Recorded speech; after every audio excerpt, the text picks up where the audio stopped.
Vamos abrir então as nossas Bíblias no primeiro livro de Samuel, capítulo 24. E vamos falar sobre esta cena aqui, que é a cena em que o rei Davi, instigado pelos seus companheiros de guerra, ele vai lá num momento de constrangimento de Saul, porque ele não estava ali num momento muito comum. Davi foi lá e cortou um pedacinho do seu manto. E aí, por causa dessa situação, se desenvolveu uma história, uma conversa, e se desenvolveu também um monte de doutrinas aí que a gente vai tentar acertar hoje na nossa cabeça. O mais importante é que para chegar nessa passagem, que nós estamos já no capítulo 24 de Samuel, outras histórias foram contadas, outras passagens foram lidas, então é preciso que, se você não leu, não estudou, não meditou, assista os vídeos depois, ou leia os textos, para entender como Davi chegou até essa circunstância em que ele se encontra agora, porque, como nós já falamos aqui, a Bíblia é um livro de histórias, e as passagens não são aleatórias, elas vão se cruzando de alguma forma, então é importante entender o que está rolando, que sentimento que tem aqui por trás e quais os ensinamentos que nós podemos aplicar, né, trazer para a nossa vida. Saul voltou da luta contra os filisteus e disseram que Davi estava no deserto de Engedi. Então ele tomou 3 mil dos seus melhores soldados de todo Israel e partiu à procura de Davi e seus homens perto dos rochedos dos bodes selvagens.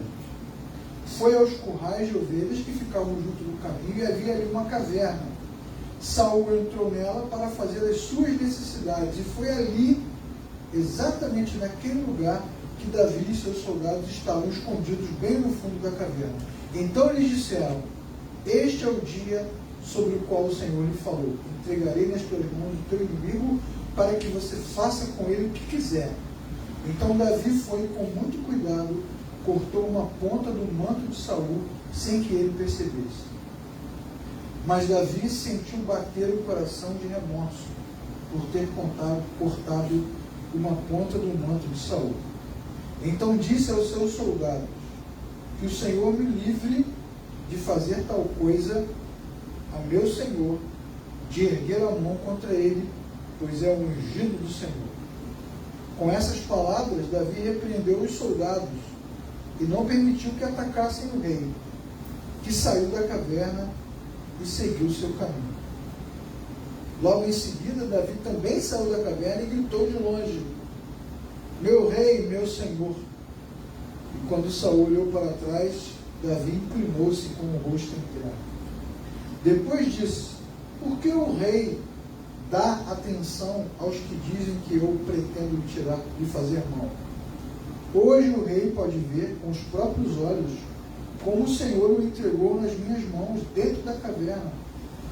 Meus soldados insistiram para que eu o matasse, mas eu o poupei, pois disse: não erguerei a mão contra meu Senhor, pois ele é o ungido do Senhor. Olha, meu pai, olha para esse pedaço de manto na minha mão. Cortei a ponta do manto, mas não te matei.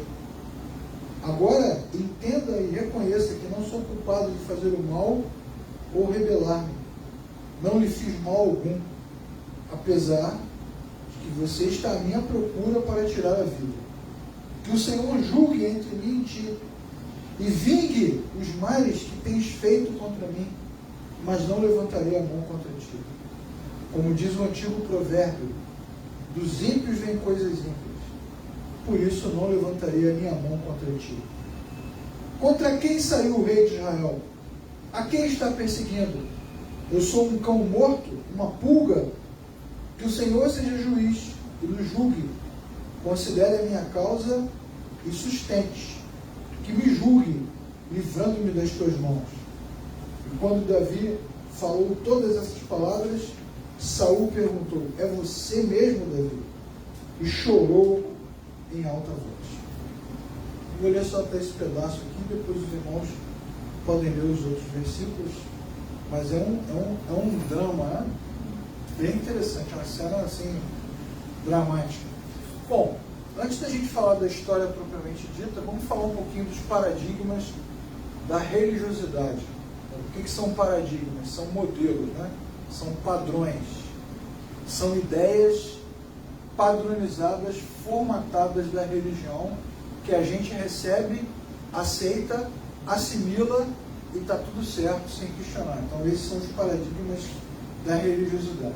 Muitas pessoas, como nós sabemos, revestidas de autoridade, falam em nome de Deus, fazendo e desfazendo as coisas em nome de Deus. Isso que vocês veem na internet, no rádio, na TV, nos podcasts, nas igrejas, nos cultos, o pessoal faz e desfaz em nome de Deus, e esse comportamento acaba sendo reproduzido por nós.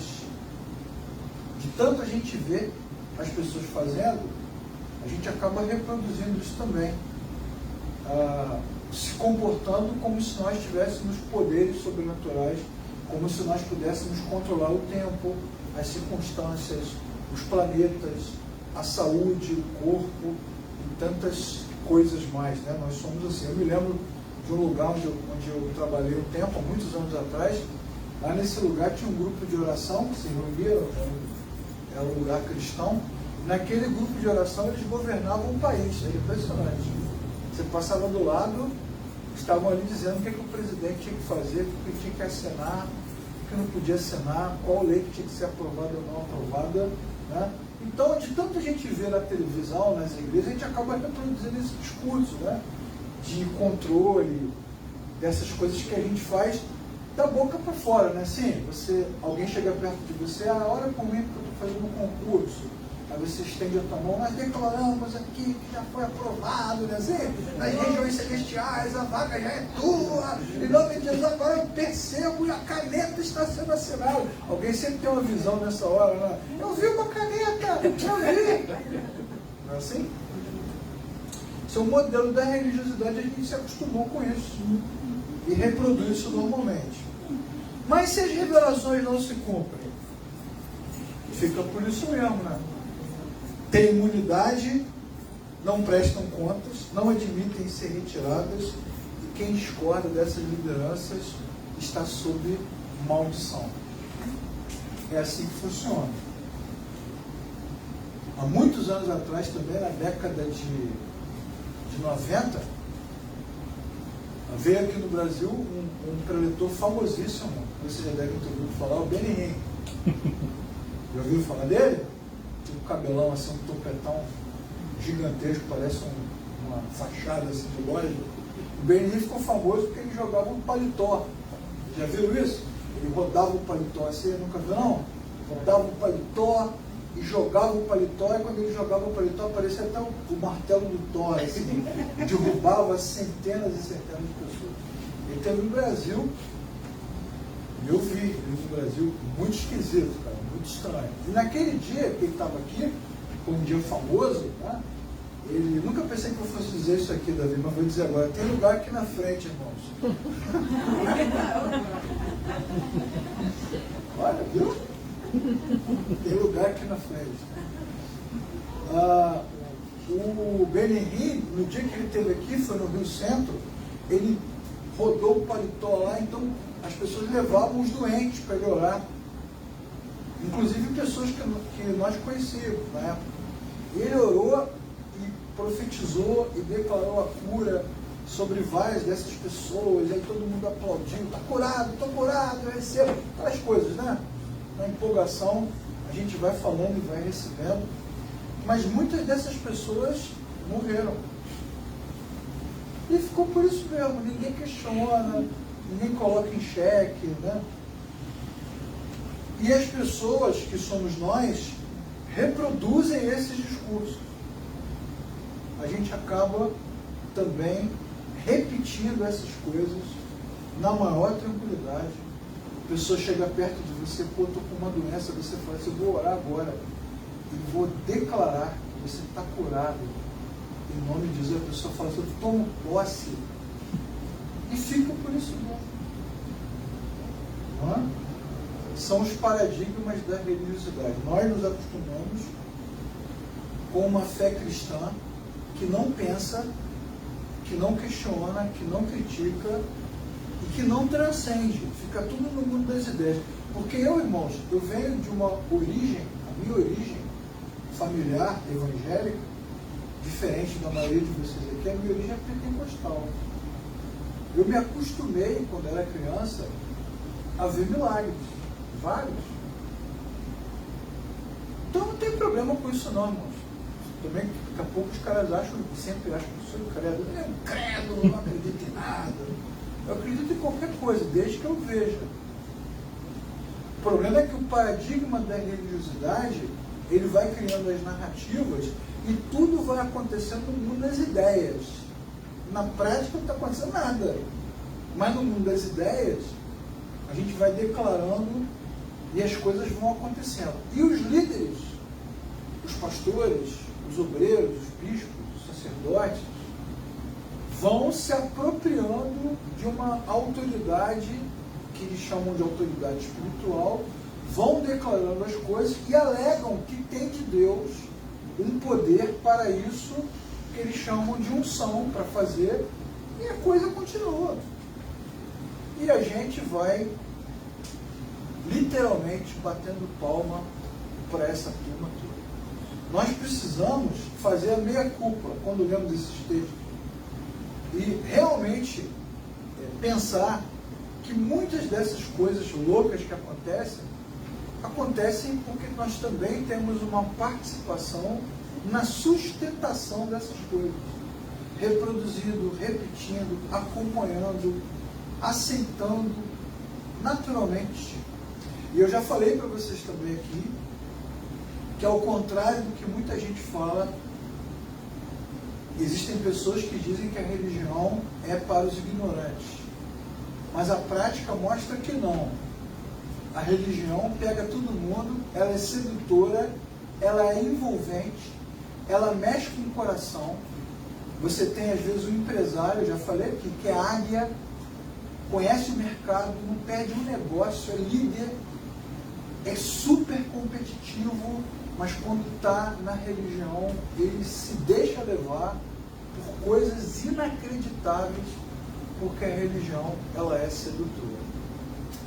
E esses caras que percebem a nossa fragilidade vão falando, dizendo, ensinando, pregando, reproduzindo, e ninguém questiona, e fica por isso mesmo. Agora, vamos ver o paradigma das Escrituras. O que a Bíblia vai dizer sobre lideranças, sobre homens e mulheres que trabalham, que servem a Deus. A Bíblia vai dizer que todos os exemplos e metáforas na Bíblia sobre serviço trazem ideias relacionadas não a poder, nem a unção, nem a autoridade, mas tudo que envolve serviço, liderança, governo tem a ver com sacrifício, labor, serviço e habilidade. Todos os exemplos da Bíblia são assim. Líderes e servos são chamados de pastores, soldados, atletas, agricultores, trabalhadores, vasos e escravos. Nunca são chamados de líderes, governadores, poderosos. São sempre chamados por nomes e por funções de quem trabalha muito e principalmente de quem serve. A obra de Deus é feita basicamente de serviço, de quem está disposto a dedicar a sua vida em prol da causa de Deus. É o contrário do que normalmente acontece. E não tem a ver com o nosso tempo, tem a ver com qualquer tempo. Em qualquer tempo, o homem acha que tem direito a ser bajulado, endeusado, e evoca para si uma autoridade que não tem. Nós já vimos aqui, já falamos sobre isso aqui, que Saul foi reprovado como rei no dia em que ele decidiu que a decisão de Deus estava errada e que a decisão dele era melhor. E depois de ter tomado a sua própria decisão, a Bíblia diz que Saul ergueu um monumento numa cidade em sua própria homenagem. Nós lemos aqui no texto. Não é um problema do nosso tempo. É um problema do ser humano. O ser humano é seduzido e a religião contribui muito para isso. Também vimos aqui que os discípulos de Jesus se aproximaram do mestre e disseram: mestre, a gente tem que resolver um problema aqui. Nós precisamos saber quem de nós, na sua glória, se assentará à sua direita e se assentará à sua esquerda. Na maior cara lavada, com uma unção de cara de pau assim, inacreditável. E Jesus falou assim: claro, lógico, se vocês puderem tomar o cálice que eu tenho para beber, vocês poderão ocupar esses lugares. Então, isso está no Antigo Testamento, a gente vê isso no Novo Testamento, a gente vê isso na humanidade. Os olhos da primeira criatura brilharam quando a serpente disse: Deus sabe que se você comer do fruto, você será igual a Deus. Poxa, não. O olho chegou a ficar amarelo, igual o Ward City, assim. Só os entendedores entenderão. Na Bíblia, não há honra para homens, só há honra para Deus. No cristianismo também. Não há honra para homens, só há honra para Deus. Sempre para Deus, em todo tempo. Mas, diferente do paradigma da religiosidade, nós não reproduzimos esse discurso. Porque, infelizmente, as comunidades ensinam o tempo todo que as lideranças devem ser honradas, exaltadas, cuidadas, colocadas no lugar de honra, recebem o melhor. Vocês já devem ter participado disso, eu também já participei, de diferentes comunidades. Quando você tem um evento qualquer, por exemplo, como um almoço ou um jantar, fica lá separado num lugar, uma mesa especial, com cadeiras especiais, com pratos diferentes, um cardápio diferente para as lideranças não se misturarem com a gentalha que somos nós. Assim, o jardim é Jesus e as árvores somos nós. A Bíblia vai dizer que Deus não confere a homens um manto de status. Não confere a homens. E isso vale para qualquer situação, irmão. Às vezes a pessoa não tem carro nenhum na igreja, mas ela ora e fala: não, fulano, Célia é a mulher de oração. Acabou. Ela incorpora isso como um título. Não é assim? Entra na cabeça dela como um título. Célia é a mulher de oração. Ana Maria é a mulher da revelação. E vão lá. Priscila não vou nem falar. Está no outro patamar. A honra no reino de Deus não vem por idade.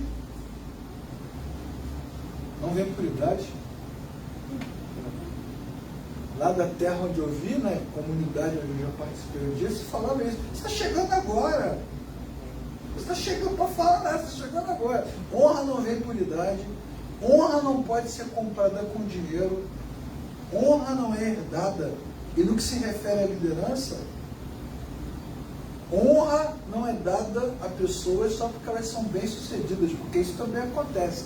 Recebem cargos, glória, honra, porque são bem-sucedidas no seu negócio, são empresários. O cara é mega empresário e vira tesoureiro, vira isso, vira aquilo. Também, a honra não é dada por inteligência ou por talento. Deus é que honra homens e mulheres quando esses homens e mulheres são separados para honrar o próprio Deus. Tirando isso, esse é o paradigma das Escrituras. Mas o que a gente mais observa, apesar disso, é que todo mundo invoca Deus, fala em nome de Deus, diz que Deus está falando. Teve uma época que eu nunca vi, uma determinada época, há uns 15 anos atrás, nunca vi tanta gente falando ao mesmo tempo que Deus falou comigo. O irmão estava sentado ali, Deus falou comigo, Deus falou comigo, Deus falou comigo, Deus falou comigo, Davi. Eu falei: mas Deus falou comigo o contrário.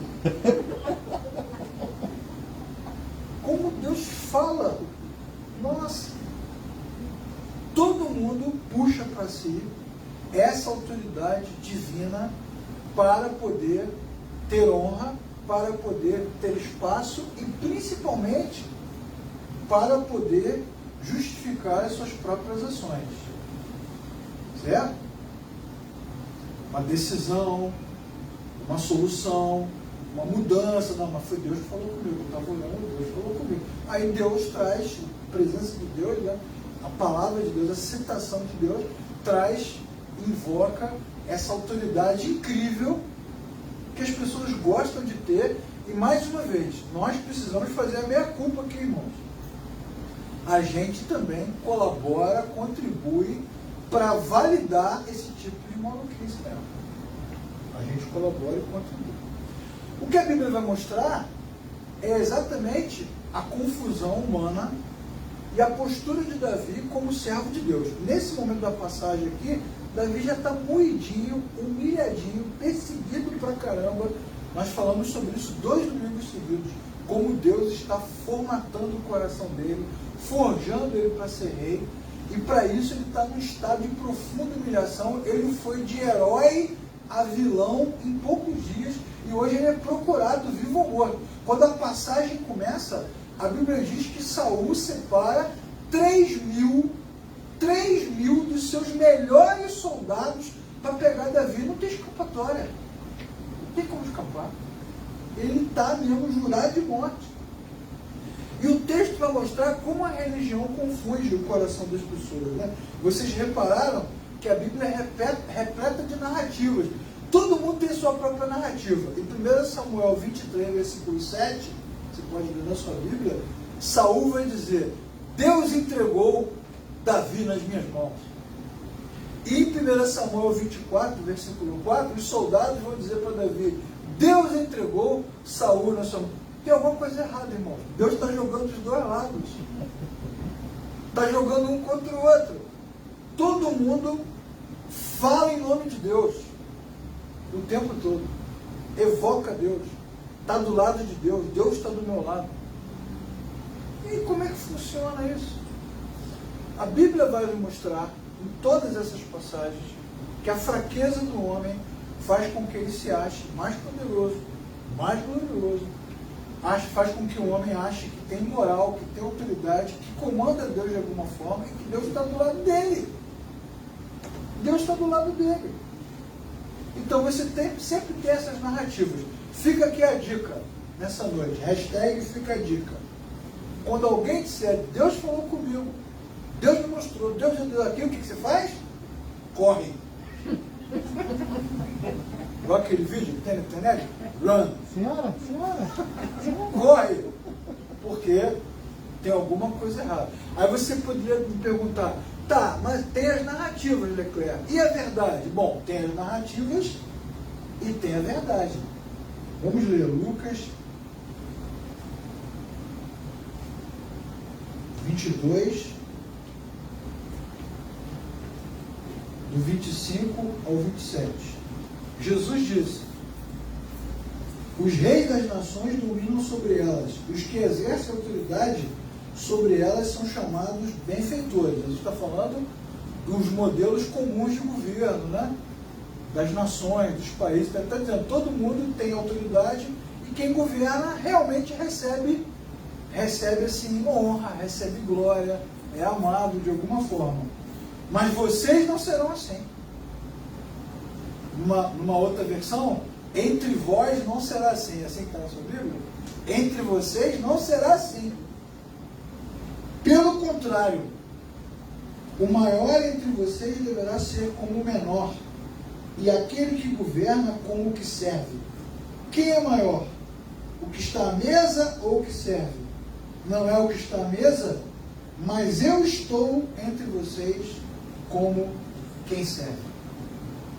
Então tem as narrativas, todo mundo diz que está do lado de Deus, que fala em nome de Deus, que tem autoridade de Deus, que é favorecido por Deus, ajudado por Deus, governado por Deus, guiado por Deus, e tem a verdade bíblica. Qual é a verdade? No reino de Deus todo mundo é servo, ninguém é Deus, ninguém é amigo de Deus, ninguém fala com Deus, todo mundo serve. A começar do próprio Deus, que é Jesus. É bem diferente de quase tudo que a gente escuta o tempo todo. E aí você poderia perguntar, e o que isso tem a ver com a passagem? Bom, está muito claro na passagem o contraste entre os reis. Você lembra que nós temos aqui dois reis? Um rei que está no poder e um rei que vai assumir o poder. Antes que o primeiro rei saísse, que era Saul, Deus escolheu o segundo rei, que é Davi. Os dois reis foram escolhidos por Deus. Um está no comando e um está em preparação para assumir o comando. Então você tem dois reis em ação. Agora, nesse momento, os dois reis já têm súditos. Saul tem os seus homens, Davi tem os seus homens. E agora eles estão de lados opostos. E a Bíblia então vai mostrar o contraste entre eles. Os dois foram separados por Deus, os dois foram chamados e vocacionados por Deus, mas eles têm posturas muito diferentes diante de Deus. Então está um contraste ali muito grande entre eles. Saul transborda ódio, raiva, fúria. Desde a primeira vez que Davi recebeu elogios, ele jurou que ia arrancar a cabeça de Davi fora. Ele disse para o seu filho, enquanto Davi estiver vivo, o nosso reino está ameaçado. E, diferentemente de Saul, Davi, desde o primeiro dia, trabalhou para Saul, foi à guerra para Saul, tocou harpa para Saul, foi amigo do filho de Saul, casou com a filha de Saul. Com todo o seu coração, ele teve uma outra postura completamente diferente. Saul quer monumentos, quer exaltação, quer glória, quer honra, e Davi, desde o início, serve. É um servo de Deus que serve o rei. Quando você vê Davi trabalhando para Saul, o que você está vendo ali é um rei servindo o outro rei.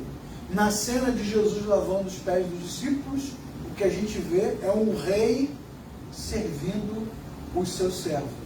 E na igreja contemporânea o que você vê é servo querendo ser rei. Como diz aquele versículo bíblico, é muito cacique para pouco índio. Isso não está escrito na Bíblia em algum lugar? Na cena de Saul na caverna, fazendo as suas necessidades, é o que a Bíblia vai dizer, um momento de total fragilidade, né? Os soldados disseram, chegou a hora, Davi. Deus entregou o rei na sua mão, parte para dentro. Saul e Davi então faz um movimento, um primeiro movimento, só que depois que ele faz aquele movimento de cortar a orla do vestido, né, do manto de Saul, Davi pesa o coração. Só os servos de Deus sentem remorso, irmão. Só os servos de Deus sentem constrangimento, tristeza, compaixão. Aquele que não se encontrou com o Senhor, que não conhece o Senhor, sente nada. Só os servos de Deus é que sentem esses pesos malucos que não fazem nenhum sentido. Quem nunca se encontrou com o Senhor vai citar aquele outro versículo bíblico, farinha pouca, meu pirão primeiro. Não está escrito na Bíblia isso em algum lugar? Davi fica relutante com essa cena e diz para os seus amigos, que o Senhor me livre de erguer a mão, pois ele é o ungido do Senhor. Aí as lideranças contemporâneas pegam esta frase de Davi, frase bendita, porque está na Escritura, né? E transformam numa doutrina e invocam o que eles mesmos chamam de autoridade espiritual para dizer o seguinte, que uma pessoa numa posição de liderança qualquer, ela tem imunidade parlamentar para fazer o que quiser, para falar o que quiser, para se comportar como quiser, e de servo vira rei, de escravo vira dono. E as pessoas então começam a se sentir donas das comunidades. E pior do que dono do prédio é se sentir dono das pessoas. como nós já vimos acontecer em muitas ocasiões. De repente alguém diz assim, fulano, eu não vou ficar mais aqui, porque aqui é longe da minha casa. Você vai sair daqui? Então a partir de hoje que você vai sair daqui, eu vou estender a minha mão e vou arrancar da sua vida toda a proteção, toda a bênção. Você agora está debaixo de um guarda-chuva de maldição e nada vai dar certo. Essa semana eu ouvi um áudio que mandaram para mim aqui pelo WhatsApp. Falei, escuta esse áudio aí que é uma briga de líderes. Uma briga de líderes pelo WhatsApp. Olha que nível que nós chegamos. Barraco pelo Zap. Os caras brigando. Mano, você me traiu. Eu não sei o que. Gritaria. De repente o chefão, o maior, o Dom Corleone, ele disse, você pode ir embora, você não tem a minha bênção. Viu? Você não tem, é o que eles chamam de autoridade espiritual. Você não tem a minha bênção. Não adianta, não tem a minha bênção. E nós temos que fazer a meia-culpa, porque nós, muitas vezes, alimentamos esse negócio. Não é verdade? Alimentamos esse negócio. Priscila vai comprar ali uma mansão no Recreio, de frente para o mar, né? Com ele ponto. Ela vai falar assim, eu não quero entrar aqui antes que o Davi venha e me dê a sua bênção. Decorar a chave. Davi nem estava se sentindo assim tão poderoso, mas nesse momento entra um negócio dentro dele. É assim, a gente meio que alimenta, retroalimenta, incentiva esse tipo de coisa. Porque não é disso que Davi está falando. Ele não está falando de coisas espirituais. Ele está falando de posições. Para muitos pastores, líderes, bispos e apóstolos, são ungidos do Senhor. Não podemos acusar, não podemos questionar, não podemos criticar, não podemos ir contra eles, porque ir contra eles é ir contra Deus. E a pergunta que fica é, os ungidos são intocáveis? Essa que é a pergunta, eles são intocáveis? Então temos que voltar de novo à compreensão bíblica da palavra ungido, que vem de unção. Ungido significa escolhido, separado, capacitado para determinada função. Nas Escrituras, a Bíblia diz que Deus ungia sacerdotes, Deus ungia reis, para que eles o representassem. Porque Deus falava através deles. Então eles recebiam a unção. Lá no Antigo Testamento tem até o óleo da unção, que hoje você compra em qualquer loja aí, o óleo de unção. De todos os tipos, cores e sabores e aromas. É o óleo da unção para prosperidade, o óleo da unção para cura, o óleo da unção para libertação, é o óleo da unção para cabelo, para quem não tem cabelo, para nascer cabelo. Óleo da unção para tudo. Mas a Bíblia vai dizer que o óleo da unção, ele não tinha poder. Ele não era uma poção. Ele era um líquido preparado, aromático. O objetivo dele era perfumar.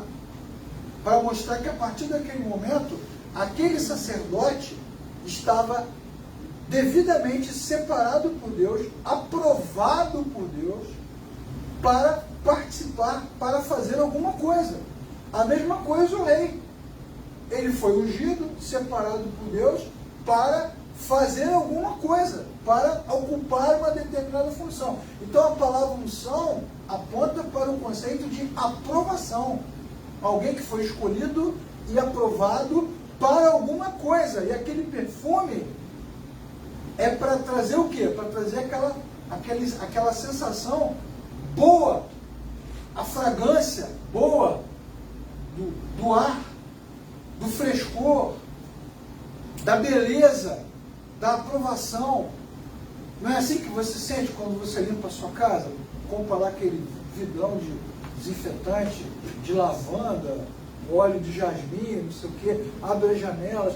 Depois que você limpa, vê aquele cheiro, não vê aquela ideia de limpeza, assim, pô, a casa, mas até que a casa ficou nova. Quando toma banho, tudo bem, ainda mais esses irmãos que levam meses para tomar banho. Dá aquele ar de renovação, não é? De transformação, de cura. Parece que foi curado de alguma coisa.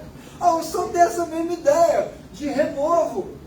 Quão bom e quão suave é que os irmãos vivam em união. É como o óleo precioso que desce sobre a cabeça, que desce sobre a barba de Arão. Salmo 133. É um momento de frescor, de coisa boa. O sacerdote está aqui. Deus o escolheu. Se Deus o escolheu, Deus está entre nós e aprova esse momento. A mesma coisa é o rei quando é ungido. É um sinal de positividade, de alegria, de renovo, de refrigério, de bênção. A unção tem essa ideia da bênção. Por isso Jesus é o Cristo, o Messias, o ungido. Por isso que quando ele nasce, o que os anjos dizem? Alegre-se! Alegre-se! Porque a boa nova, a boa notícia chegou para todos nós. Paz na terra e boa vontade de Deus para com os homens. É um sinal de coisas boas. Nasceu o Messias, o ungido, o escolhido, aprovado por Deus para fazer alguma coisa. É disso que Davi está falando. Por que Davi não ergue a mão sobre Saul? Não é porque ele tem poder. Até porque o Deus que unge, desunge. O Deus que escolhe, desescolhe. O Deus que delega, desdelega. O Deus que dá cargo, tira o cargo. Porque na obra de Deus só tem um Deus. Na obra de Deus só tem um rei. Na obra de Deus só tem um Senhor. E é Deus, aquele que nós servimos para todos sempre. Os homens não têm poder eterno. Os homens passam e Deus permanece. Então a unção não confere a homem nenhum autoridade para ele falar em nome de Deus como Saul está fazendo. Até porque as obras de Saul agora são mais. Elas não refletem mais os atributos de Deus, elas refletem outra coisa. Uma malignidade que não vem do Senhor. Ele tem raiva, ele tem ódio, ele tem inveja, ele tem rancor, ele tem fúria, ele quer sangue, ele está virando vampiro, está se transformando, não está nem vendo. Está ficando maluco, está transtornado. Ele tem sede de poder. E o poder é só para ele. Qualquer semelhança com qualquer liderança de qualquer igreja é mera coincidência.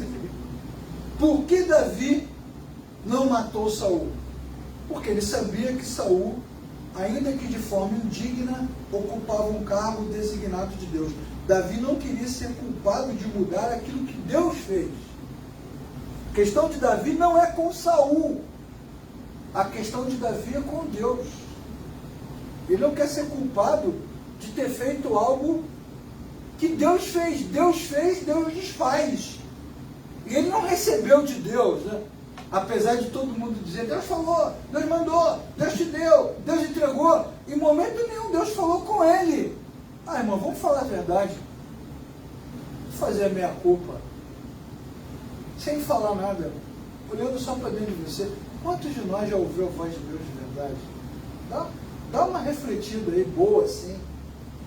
Bem legal, assim, bem profunda. Porque a gente vive falando disso. Olhe para a Bíblia, irmãos. São raríssimos os homens na Bíblia com quem Deus fala diretamente. Você conta os caras. Conta. Fala com todo mundo assim, não. Isso é uma falácia da religião. É uma falácia da religião. Jesus encarnado na frente dos discípulos. Nós estudamos isso quinta-feira. O Felipe pergunta, mestre, e o Pai? Cadê o Pai? Mostra-nos o Pai. O ser humano tem essa sede do místico, do espiritualizado, do sobrenatural. Mas os servos de Deus não precisam disso, irmãos. Aos servos de Deus cabe servir. Simplesmente. Simplesmente. Então Davi não faz isso por causa de Saul. Ele não tem medo de Saul. Ele tem temor no seu coração com relação a Deus. E isso é importantíssimo. Por quê? Porque Davi sabe que foi Deus que colocou Saul onde ele está. Foi Deus. A não ser que Deus tivesse dito para ele, Davi, o negócio é o seguinte, chegou a hora, vai lá e passa o cerol em Saul. Mas essa ordem ele não recebeu. Saul, por sua vez, apesar de ter sido colocado por Deus naquela função, ele transpirava ódio, raiva, rancor, deixou rastro de sangue e horror por todo lado. Ele acabou de matar um sacerdote e todos os seus servos no texto anterior por causa de Davi, porque o cara ajudou Davi, morreu todo mundo. Ele está com sangue nas suas mãos, porque ele quer acabar com Davi. Portanto, Saul, mesmo dizendo que é um homem de Deus, que Deus fala com ele, que Deus usa ele, que ele está numa posição que Deus colocou, mesmo com isso tudo, Saul não representa mais a Deus. Entende? Isso é importante para nós. Há muita gente que fala em nome de Deus, que abre a Bíblia, que cita Deus, que diz que falou com Deus, que Deus falou com ele, mas não representa Deus. Porque Deus não precisa de representante. O nosso Deus é livre e age com sua própria autoridade. Ele não nos segue, irmãos, nem nos serve. Somos nós que o seguimos e o servimos. Ele tem independência. Então muita gente fala em nome de Deus, mas não representa Deus porque as suas obras são más. E é o que Saul está fazendo, as suas obras são más. E aí alguém poderia dizer que Davi não matou Saul porque tinha medo de ser amaldiçoado, né? Porque Saul é um ungido do Senhor. Mas Davi tem medo nenhum de ser amaldiçoado. O que Davi tem medo é de desobedecer aquele que o vocacionou, de entristecer o coração do Senhor. Vocês lembram do dia em que Saul foi reprovado? Qual foi a frase que Samuel disse para ele? Rapaz, você não sabe que obedecer é mais importante do que o sacrifício, do que a religião, do que a religiosidade, do que o sacerdote, do que o sacerdócio, e que a desobediência é semelhante à feitiçaria e à idolatria? Saul foi reprovado nesse ponto, e é nesse ponto que Davi não quer ser reprovado. Porque a Bíblia vai nos mostrar, irmãos, que Deus tolera todo tipo de comportamento. Observe em Gênesis e Apocalipse. Há servos de Deus que mataram, que mentiram, que conspiraram. No Novo Testamento, os discípulos de Jesus o traíram, Judas o traiu, Pedro o traiu, todos o abandonaram. No Antigo Testamento, você tem gente vaidosa, arrogante, mentirosa, fazendo acordos malucos, com sede de dinheiro, com sede de poder, tropeçando, se prostituindo. Há quem, inclusive, se curve diante de outros deuses. E Deus vai tolerando. Mas tem uma coisa que Deus não tolera: que o homem tente ocupar o lugar de Deus. Não vai rolar. Falar em nome de Deus, como Deus, se colocar como Deus, dizer que é Deus, agir como Deus, não rola. Isso aí não está em jogo. Que é o que Saul faz, que é o que o rei Uzias faz, que é o que tantos homens antes deles fazem, Faraó faz, Nabucodonosor faz, todo mundo quer adoração, todo mundo quer glória, todo mundo quer honra, ninguém quer servir. E muitos líderes, muitos servos de Deus que nem líderes são picados aí por essa mosca de poder, e por em algum momento da sua caminhada, indo bem, de repente eles não querem mais servir também, só querem ser servidos, porque se sentem numa posição especial. E é nesse ponto que Davi não quer cair, porque lá na frente, numa outra história, nós veremos que Davi vai tropeçar nesse ponto também. É onde todo mundo tropeça, de alguma forma. O respeito pela vida do rei não impediu Davi de confrontar Saul e acusá-lo da injustiça e perversidade de persegui-lo sem causa. Essa é a melhor parte da passagem, porque o que a gente ouve o tempo todo? Que você não pode tocar no ungido, não pode falar mal do ungido, não pode se rebelar contra ele. Mas Davi esculhamba Saul no texto, vocês não viram? Você pensa que eu sou o quê, cara? Eu sou um cão morto? Eu sou uma pulga? Por que você age comigo dessa forma? Davi fala, diz que ele age mal, que ele erra, que ele é perverso, que ele se deixa levar por mentiras e calúnias. Davi não queria matar Saul por temor de Deus, mas isso não impediu que ele se posicionasse, que ele criticasse, que ele confrontasse, que ele falasse que ele tivesse a sua própria opinião. Já observaram que quando nós estamos conversando, né, em família, entre amigos, de repente você fala de alguma coisa que você viu, que você não concorda, sempre tem alguém que vai dizer assim, não fala isso não, para com essa conversa. Não pode falar isso não, rapaz, cuidado com o que você está falando. Sempre traz um peso. A situação que Davi está enfrentando não o impediu de enfrentar Saul, de confrontá-lo, de invocar juízo. Ele fala, que o Senhor julgue entre mim e você. Nem vingança, que o Senhor me vingue, diz Davi. Davi entregou Saul nas mãos do Senhor. Há uma diferença muito grande entre Saul como rei e entre Davi como rei. O comportamento deles é distinto. É o contrário um do outro. Mas quem que está no poder? Saul. Quem que é o bandido? Davi. Olhando de fora, né? Vamos imaginar que nós estivéssemos na época, olhando de fora, só observando, né? Não estamos dentro do palácio, nem temos o texto bíblico, não temos YouTube, nem Twitter para saber das fofocas, a gente não sabe de nada. Só está olhando de fora. Quem é o rei? Saul. Quem é o criminoso? Davi. De qual lado nós vamos ficar, irmãos? De qual lado nós vamos ficar? A Bíblia vai nos mostrar que homens e mulheres de Deus não respondem críticas calando as pessoas com chantagem, com ameaça, que é o que normalmente acontece. Você automaticamente é expulso do grupo do WhatsApp. O que é uma coisa horrível, né, irmão? Você pode me xingar, você pode me bater, você pode me ofender, mas tirar do grupo de WhatsApp, não. Aí é demais. Passou do limite. Tirar do grupo de WhatsApp hoje é uma das piores ofensas da humanidade. A pessoa se sente rejeitada, humilhada, abandonada, da terapia e tudo. Não é assim? Homens e mulheres de Deus não agem como Saul está agindo. Com raiva, com ódio, com rancor, com perseguição. Não toque no ungido do Senhor, na verdade, é uma apelação de quem não tem argumento e nem exemplo para dar. Essa coisa do não toque no ungido, não fale do ungido, não persiga, isso é apelação. E todo mundo gosta de se revestir um pouco dessa coisa mágica da unção. Que é mágica, né? É isso. Enfim, irmãos, como podemos aplicar esse texto nas nossas vidas? Que aplicações práticas nós podemos usar? Quantas vezes nós já cantamos essas coisas, né? A unção que vem do trono desce como óleo, tá?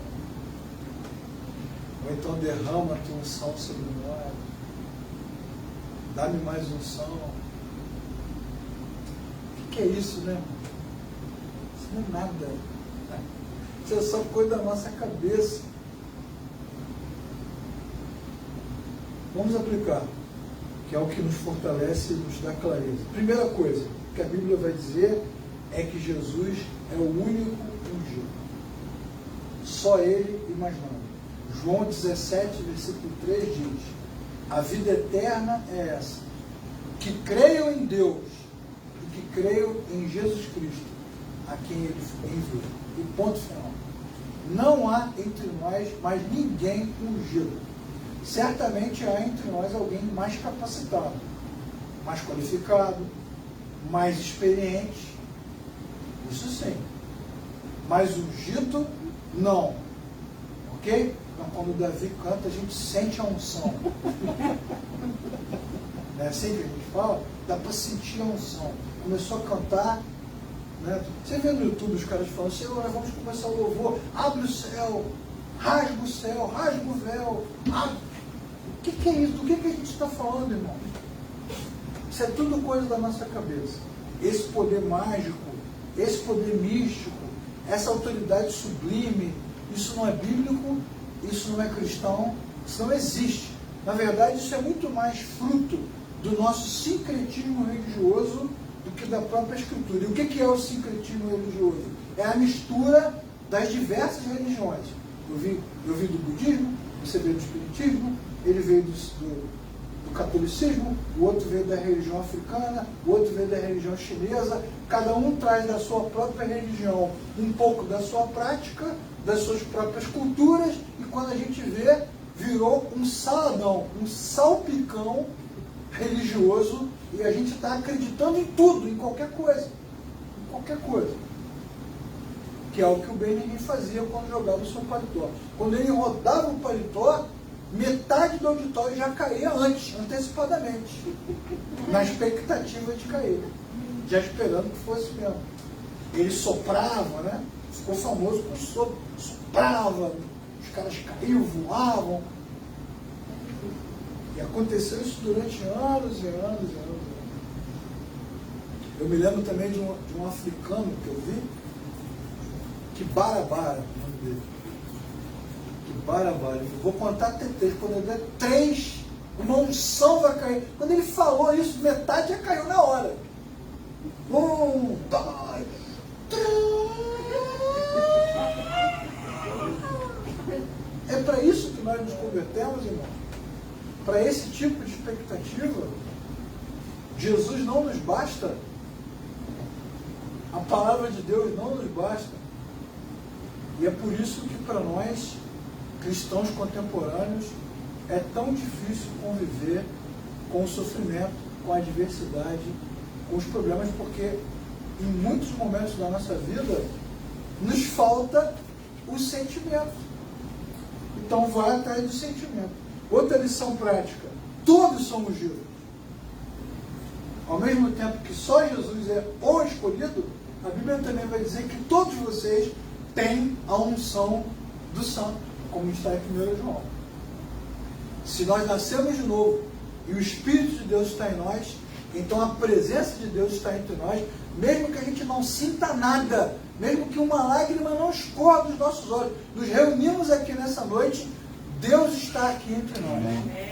Não porque sentimos, mas porque cremos no que o próprio Jesus ensinou. Onde vocês estiverem, 2 ou 3, ali estarei entre vocês. Todos somos justos, todos aprovados, todos escolhidos.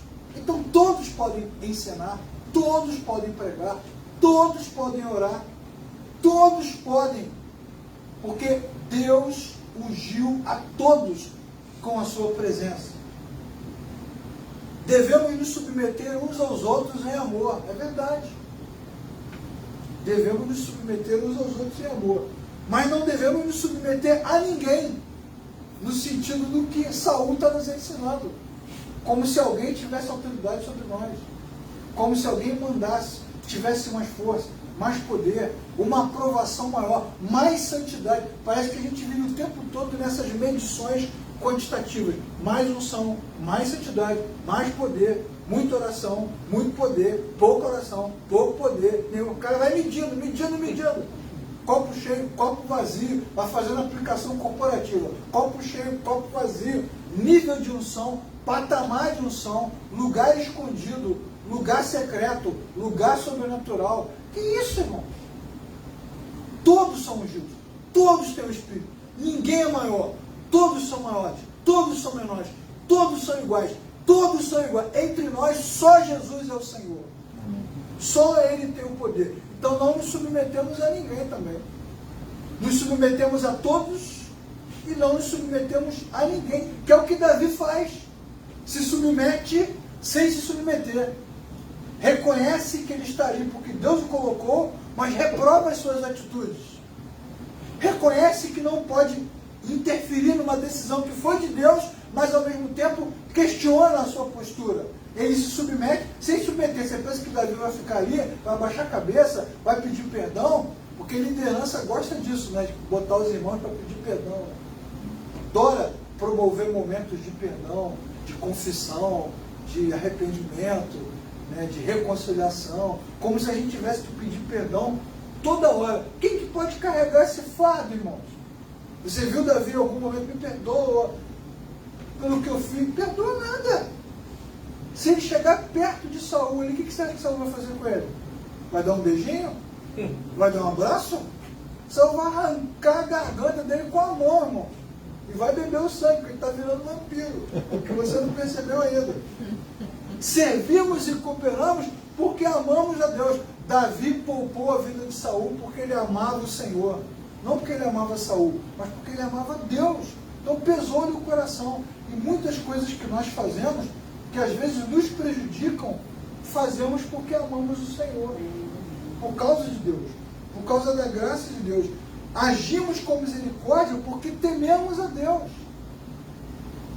Porque tememos a Deus. Eu me lembro dando aula no seminário, uma vez um aluno reclamando, porque a igreja está com dificuldade, eu não aguento mais, nós estamos fazendo um movimento. O que você acha que eu devo fazer? Eu falei assim, cara, muda de igreja, cara. Muda de igreja. Eu não posso mudar, eu estou lá a vida inteira, eu estou lá desde que eu nasci, eu, meu pai, meu avô, meu tataravô, a outra encarnação, todo mundo está ali, e agora vem o cara vai tirar a gente, mas você age, ele age como se a igreja fosse dele, e você age como se a igreja fosse sua. E os que servem a Deus, os que são servos de Deus e amam a Deus, são livres, cara, são desapegados. Ele quer ficar com a igreja, fica, cara, a igreja é dele. Amarra com um laço e dá de presente. Sai. Não, eu não vou sair, porque tem que mudar. E muitas vezes, esses movimentos de mudança, de luta, de confronto, vão machucando a todos. E no final, entre mortos e feridos, não se salva ninguém. Então é melhor dar uma recuada, que é o que Davi faz. Ele foge. Que é o que muitos de nós deveríamos fazer. Fugir, deixar para lá, desaparecer, por amor ao Senhor, por temor a Deus. Deixa para lá. Deixa. Eu me lembro também de um livro que eu li há muitos anos atrás, de um desses líderes que fala de unção, de poder, de autoridade, e estava lá no culto como convidado, foi convidado para pregar, passou o culto todo falando da unção, que Deus tinha dado a ele, uma unção especial para a prosperidade. Essa unção eu estou precisando dela. Confesso aqui a minha necessidade. Voltando aqui à normalidade, o cara falou de dinheiro, de oferta, de prosperidade, de recolher a oferta, muita oferta naquela noite. Porque tem cultos que são assim, né? É meia hora de palavra e 2 horas e meia de oferta, né? Naquele culto, eles nunca arrecadaram tanto. E na hora que eles estavam ali, depois que acabou contando o dinheiro, de repente, quem aparece dentro da tesouraria? O pregador. Foi dentro da tesouraria e entrou ali e os caras falaram, a gente separou uma questão. Não, minha oferta nada. Toda a arrecadação é minha. Porque Deus me ungiu para isso. Aí os malotes, né, de dinheiro, e o cara contando no livro que ele puxava os malotes para um lado, e os diáconos puxavam o malote para o outro. Uma cena muito cristã, né? Muito evangélica mesmo. E aí o líder da igreja entrou na sala, o que está acontecendo? Os caras disseram assim, ele está aqui aos berros, dizendo que o dinheiro é dele, pastor. Que o dinheiro é dele. E o pastor disse, entrega. Porque esse dinheiro aí é dele. Ele levou. O reino de Deus, irmãos, é caracterizado por morte, por perda, por negação, por serviço, por entrega, nunca por unção, por poder, por autoridade, por glória, por isso, por aquilo. Quando Davi decide construir um palácio para Deus, ele não queria construir para Deus, ele queria a fama de que construiu uma casa para Deus. Isso que ele queria. Ele não queria que Deus ficasse feliz. Ele queria ficar feliz porque Deus ficou feliz. Todo mundo passasse, está vendo aquele templo ali? Foi Davi que fez. Mas Jesus falou o contrário, né? Que as nossas coisas têm que ser feitas assim, sempre com muita simplicidade, serviço e muita humilhação. Não existem lideranças sobrenaturais, místicas. São todas normais. Saul sangra. Daqui a pouco ele vai morrer em batalha. Todo mundo passa. Todos esses caras que gritam, vociferam, oram, mexe em paletó, faz o escarcéu. São homens e mulheres comuns como nós, sujeitos aos mesmos problemas. Só que eles têm uma narrativa que a gente compra. A própria Bíblia vai dizer que Elias, o profeta, que fez o tempo parar, também é homem como nós, sujeito às mesmas provações. Então, essas lideranças não existem. Não existem mesmo. O que a turma gosta é de se revestir dessa fama. Mas isso não existe. Então, nós temos que esvaziar o nosso coração desse sentimento. E ao contrário disso, e é aqui que eu termino, a Bíblia também vai nos ensinar que não existem lideranças infalíveis. Então nós precisamos, irmãos e irmãs, diminuir a nossa expectativa com relação às pessoas. Porque às vezes elogiamos muito, esperamos muito, acreditamos muito e criamos na nossa cabeça uma expectativa que não é real. Todos são falíveis. Todos são problemáticos. Como diz uma pessoa que eu conheço, de perto ninguém é normal. Ninguém é normal. De longe são incríveis, de perto ninguém é normal. Todo mundo tem uma falha no caráter, na conduta, no comportamento, numa fraqueza. E quando entendemos isso, qual o efeito que isso tem sobre nós? Nós aprendemos que entre nós só Jesus será glorificado. Então, se a nossa expectativa sobre homens e mulheres que lideram diminui, também diminui entre nós as tristezas, diminui entre nós os rancores, porque a gente passa a não acreditar em coisas que não existem, diminui a nossa frustração, o nosso aborrecimento, porque a gente acaba se frustrando, se revoltando, ficando com ódio, porque a gente criou uma expectativa absurda, mas no final das contas todo mundo mente, irmãos. Como diz o apóstolo House, o médico, todo mundo mente.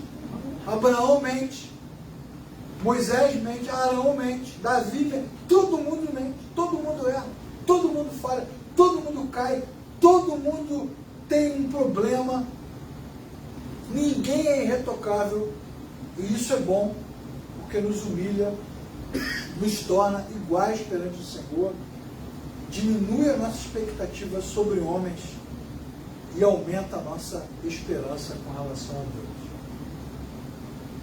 Há uma unção entre nós, é verdade, mas é a unção do Espírito Santo que habita em nossos corações. E isso você tem dentro de você. Quando alguém precisar de oração, de um abraço, de uma palavra, de um conselho, você não precisa chamar ninguém para isso. Você mesmo abraça, você mesmo ora, você mesmo fala. Por quê? Porque o Espírito de Deus, o Espírito que ressuscitou o Cristo dos mortos, habita dentro de você. Portanto, todos nós temos a unção, todos nós somos especiais, portanto, ninguém é especial. Cristo é o único Senhor entre nós.